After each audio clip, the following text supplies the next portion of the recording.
নমস্কাৰ বন্ধু বান্ধৱীসকল মই মায়া স্বাগতম জনাইছো মায়াৰ আসামিজ কিচেনলৈ বন্ধু বান্ধৱীসকল আপোনালোক কেনে আছে নিশ্চয় ভালে কুশলে আছে মোৰো ভালেই আৰু আজি মই আপোনালোকৰ কাৰণে লৈ আহিছো এটা মাছৰ ৰেচিপি আৰু এই মাছৰ ৰেচিপিটো মই আজি এটা অন্য পদ্ধতিৰে বনাইছো আপোনালোকে ভিডিঅটো শেষলৈকে চাই থাকিলে গম পাব মই কেনেদৰে বনাইছো আৰু দেখিবলৈ যিমান ধুনীয়া হৈছে খাবলৈ সিমানেই সোৱাদ লগা হৈছিল তেনেহলে বলক ভিডিঅটো শেষলৈকে চোৱাৰ অনুৰোধ থাকিল আৰু ভিডিঅটো আৰম্ভ কৰো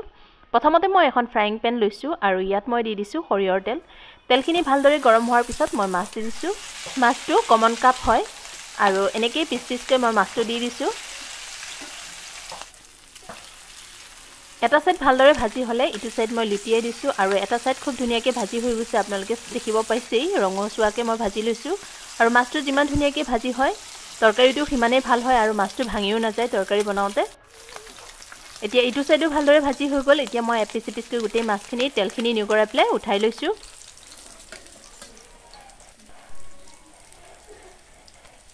এয়া চাওক খুব ধুনীয়াকৈ ৰঙচুৱাকৈ মই ভাজি লৈছো আৰু এতিয়া মই এটা মছলা তৈয়াৰ কৰিম তাৰ কাৰণে মই লৈছো ধনিয়া গোটা ধনিয়া লৈছো 1.5 চামুচ গোটা জিৰা লৈছো 1 চামুচ দুটা শুকান জলকীয়া লৈছো আৰু আদা নহৰু লৈ লৈছো আপোনালোকে শুকান জলকীয়াৰ ঠাইত কেঁচা জলকীয়াও ল'ব পাৰে আৰু এতিয়া মই মিক্সিং জাৰটোত গোটেইখিনি লৈ লৈছো আৰু খুব ধুনীয়া এটা পেষ্ট বনাই মই তৈয়াৰ কৰি লম আৰু এই পেষ্টটো খুব মিহিকে মই বনাম তেতিয়া তৰকাৰীটো খুব ভাল হ'ব আৰু যেটো পেনত মই মাছখিনি ভাজিছিলো তাতে মই পিয়াজ দি দিলো পিয়াজখিনি ভালদৰে ভাজি লম এনেকৈ লৰাই মই পিয়াজখিনি ভালদৰে ভাজি ললো আৰু এতিয়া মই পেষ্ট বনাই থোৱা মছলাখিনি ইয়াতে দি দিছো আকৌ ভালদৰে গোটেইখিনি লৰাই দিছো আৰু পিয়াজ আৰু মছলাখিনি ভালদৰে ভাজি নোহোৱালৈকে মই লৰাই ভাজি আছো আৰু এয়া চাওক ভাজিখিনি মোৰ হৈছে তেলখিনি বিৰিঙি উঠিছে এতিয়া মই সামান্য নিমখ দিছো হালধি দিছো আধা চামুচ কাশ্মীৰী লাল মিৰ্চ পাউডাৰটো 1 চামুচ দি দিছো এতিয়া আকৌ লৰাই দিছো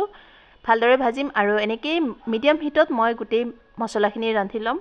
মছলাটো যিমান ধুনীয়াকৈ ভাজি হ'ব তৰকাৰীটো দেখিবলৈ সিমান ধুনীয়া হ'ব আৰু খাবলৈ খুবেই সোৱাদ লগা হয় তো বন্ধু বান্ধৱীসকল আপোনালোকে যদি আজি প্ৰথমবাৰৰ কাৰণে মোৰ চেনেলটো চাই আছে তেনেহলে চেনেলটো সাবস্ক্ৰাইব কৰি দিব ওচৰতে থকা বেল আইকনটো প্ৰেছ কৰি দিব আৰু মোৰ যিকোনো নতুন ভিডিঅ আহিলে আপোনালোকে যাতে নটিফিকেশন পাই যায় তাৰ বাবে লাইক কমেন্ট আৰু শেয়াৰ কৰিব আৰু এয়া চাওক এতিয়া মই মিক্সাৰ জাৰটো ধুই পেলাই যিখিনি পানী ওলাইছিল সেইখিনি ইয়াতে দি দিছো সেইখিনি মই পেলাই দিয়া নাই আৰু এতিয়া আকৌ ভালদৰে মই ভাজি লম আৰু চাওক ইমান ধুনীয়া এটা কালাৰ আহিছে মছলাখিনিও খুব ধুনীয়াকৈ মোৰ ভাজি হৈ গৈছে আৰু খুব ধুনীয়া মিহি এটা গ্ৰেভিৰ সৃষ্টি হৈছে আৰু এই গ্ৰেভিটো খাবলৈ খুবেই সোৱাদ লগা হয় আপোনালোকে এবাৰ ঘৰত ট্ৰাই কৰি চাব মোৰ বিশ্বাস আপোনালোকৰ খুবেই ভাল লাগিব এতিয়া মই এটা ডাঙৰ সাইজৰ বিলাহী এনেকৈ দীঘলকৈ কাটি পেলাই দি দিছো আৰু এতিয়া আৰু অলপমান নিমখ দিছো যাতে বিলাহীখিনি খুব সোনকালে গলি যায় হেয়ে প্ৰথমতে মই নিমখ অলপ কমকৈ দিছো আৰু এতিয়া আকৌ দিছো আৰু এয়া চাওক বিলাহীখিনি খুব ধুনীয়াকৈ মোৰ কোমল হৈ আহিছে এতিয়া মই মাছ কিপিচ দি দিছো আজি মই এটা সম্পূৰ্ণ নতুন পদ্ধতিত মাছ তৰকাৰীটো বনাইছো হেয়ে আপোনালোকলৈ অনুৰোধ থাকিল আপোনালোকে ভিডিঅটো শেষলৈ চাব আৰু ঘৰত এবাৰ ট্ৰাই কৰি নিশ্চয় চাব মোৰ বিশ্বাস আপোনালোকৰ সকলোৰে বহুত ভাল লাগিব মোৰ পৰিয়ালৰ মানুহে খাই খুবেই ভাল পাইছিলে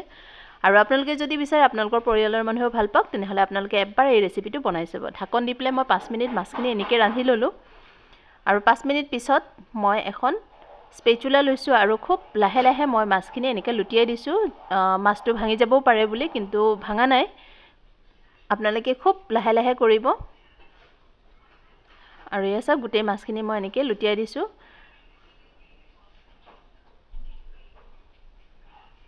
দেখিবলৈ খুবেই ধুনীয়া লাগিছে আৰু এতিয়া মই আকৌ এনেকৈ 2 মিনিট মান ৰান্ধি লম এয়া মই গৰম পানী দিছো আধা কাপ গৰম পানী দি পেলাই মাছখিনি মই আকৌ এবাৰ লাহে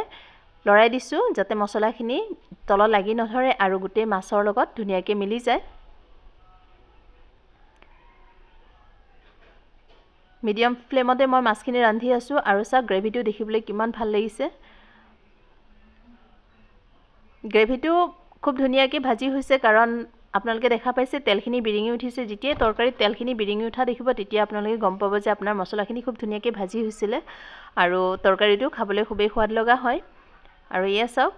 খুব ধুনীয়াকৈ মোৰ আজিৰ এই মছলা গ্ৰেভিটো তৈয়াৰ হৈ গ'ল আপোনালোকে যিকোনো মাছৰে বনাব পাৰিব ৰৌ মাছ চন্দা মাছ বা যিকোনো ধৰণৰ মাছৰে এই ৰেচিপিটো বনাই চাব পাৰে খুব সোৱাদ লগা হয় শেষত মই ধনিয়া পাত দি দিছোঁ ধনিয়া পাতটো দিয়াৰ লগে লগে ইয়াৰ টেষ্টটো আৰু দুগুণ বাঢ়ি যায় আৰু 1 মিনিট মই এনেকৈ গেছৰ ফ্লেমত মাছখিনি ৰান্ধি ল'ম আৰু এয়া চাওক মোৰ মাছখিনি বনাই হৈ গৈছে এতিয়া মই গেছৰ ফ্লেমটো অফ কৰি পেলাই আপোনালোকক সাৰ্ভ কৰি দেখুৱাম তো বন্ধু বান্ধৱীসকল আজিৰ ভিডিঅ' কেনেকুৱা লাগিছে আপোনালোকে কমেণ্ট কৰি ক'বলৈ নাপাহৰিব আৰু এয়া ফাইনেলি মই আপোনালোকক প্লেটিং কৰি দেখুৱাইছোঁ আৰু দেখিবলৈ যিমান ধুনীয়া লাগিছে খাবলৈ সিমানেই সোৱাদ লগা হৈছিল গৰম গৰম ভাতৰ লগত এই মাছৰ আঞ্জাটো খুবেই ভাল লাগে তো বন্ধু বান্ধৱীসকল আজিলৈ ইমানেই নতুন ভিডিঅ'লৈ আকৌ আহিম আপোনালোকে ভালে থাকক সুস্থ থাকক জয় আই অসম